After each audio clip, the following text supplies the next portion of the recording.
बलराम जी ने बलबल का वध किया और ब्राह्मणों ने जो उपाय बताया उस उपाय से उन्होंने तीर्थों का वास किया। यहां से परीक्षित जी ने कहा, महाराज अभी तक तो आपने जो कथा सुनाई अच्छी है, भगवान का चरित्र है, कोई ऐसी कथा सुनाए कि जिससे ये पता लगे कि भगवान दीनों के भी दयालु हैं। तो सूत जी कहते हैं, सुखदेव जी कहते हैं परीक्षित जी से कि एक ब्राह्मण था जो भगवान कृष्ण का मित्र था। भागवत में सुदामा नाम लिया नहीं गया है, ब्राह्मण कह के संबोधन किया गया है। सुदामा जी 70 साल तक सांसारिक दृष्टि से धन के अभाव में जीवन यापन करते रहे, लेकिन भीख मांगने कहीं नहीं गए। क्यों?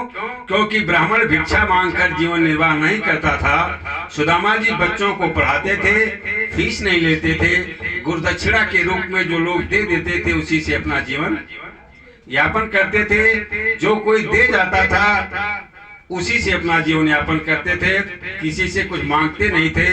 ब्राह्मण खेती नहीं कर सकता, ब्राह्मण नौकरी नहीं कर सकता। शास्त्र में नौकरी को स्वान वृत्ति कहा गया है, कुत्ते की तरह जीवन यापन करना नौकरी करने का मतलब। खेती नहीं करते सकते, भीख नहीं मांगना ठीक नहीं है, शिक्षा देकर फीस नहीं ले सकते। क्यों? क्योंकि हमारे ऋषियों का मानना था कि शिक्षा के बदले धन लिया जाएगा तो धनवान को विद्या मिल जाएगी, लेकिन जो निर्धन हैं, कमजोर हैं, उनको विद्या कैसे मिलेगी। या विधर्मियों ने कह दिया कि पहले शूद्रों को पढ़ने नहीं दिया जाता था। ये तो जब मुस्लिम सम्राट आए उन लोगों ने भेदभाव पैदा करने के लिए ऐसा किया। भारत में जब कहीं शिक्षा नहीं थी तो लाखों गुरुकुल थे, जिससे सभी वर्ण के बच्चे पढ़ते थे। गोकुल में पढ़े हुए बच्चों को यह अभिमान नहीं था कि हमारा भी खून लाल है, वो पढ़ते थे सिर्फ ज्ञान के लिए, पूजा पाठ कराने के लिए नहीं पढ़ते थे। सबके लिए अलग अलग वर्ण के लिए अलग अलग धर्म था, अपने अपने धर्म का पालन करते थे, पढ़ते तो थे। आज के लोग कहते हैं हम भी तो ज्ञानी हैं, पढ़े हैं, मेरा भी तो खून लाल है, मैं क्यों नहीं कर सकता। लेकिन जब गुरुकुल में पढ़ते थे तो उनके अंदर सद्भावना होती थी, विचार होता था। जब भगवान राम भरद्वाज जी के आश्रम में गए तो उनके साथ निषाद राजगुह भी गया था। आसन पे निषाद राजगुहा ऊपर नहीं बैठा राम के बराबर, जबकि उनके साथ गुरुकुल में पढ़ता था। भारद्वाज जी ने कहा कि निषाद ऊपर बैठो, तो उसने कहा महाराज मैं नीच हूं। भारद्वाज जी ने कहा निषाद भगवान का भक्त कहीं नीचा होता है। कहने का तात्पर्य उसको ये ज्ञान है कि ये भगवान है, ये क्षत्रिय है, हमारा आसन कहाँ है, एक दूसरे का सम्मान करते थे। भारद्वाज जी ने निषाद को खुद आसन पे बैठाया। तो खून लाल होने से शिक्षा पर विशेष प्रभाव पड़ गया आजकल। संत कहते हैं अब लोग जो पढ़ते हैं गुरु से नहीं पढ़ते, नौकर से पढ़ते हैं। तनख्वाह मिलती है तो पढ़ाते हैं। तो नौकर से पढ़ा हुआ व्यक्ति नौकरी ही कर सकता है, आचार्य नहीं बन सकता, गुरु नहीं बन सकता। गुरुकुल में पढ़ी हुई विद्या सार्थक होती है। लाखों रुपया खर्च करके जो डॉक्टर बनेगा वह समाज की क्या सेवा करेगा। पहले अपना पैसा खींचेगा, पहले तो अपना लाखों रुपए इकट्ठा करेगा, करोड़ों बनाएगा, तब सेवा करेगा।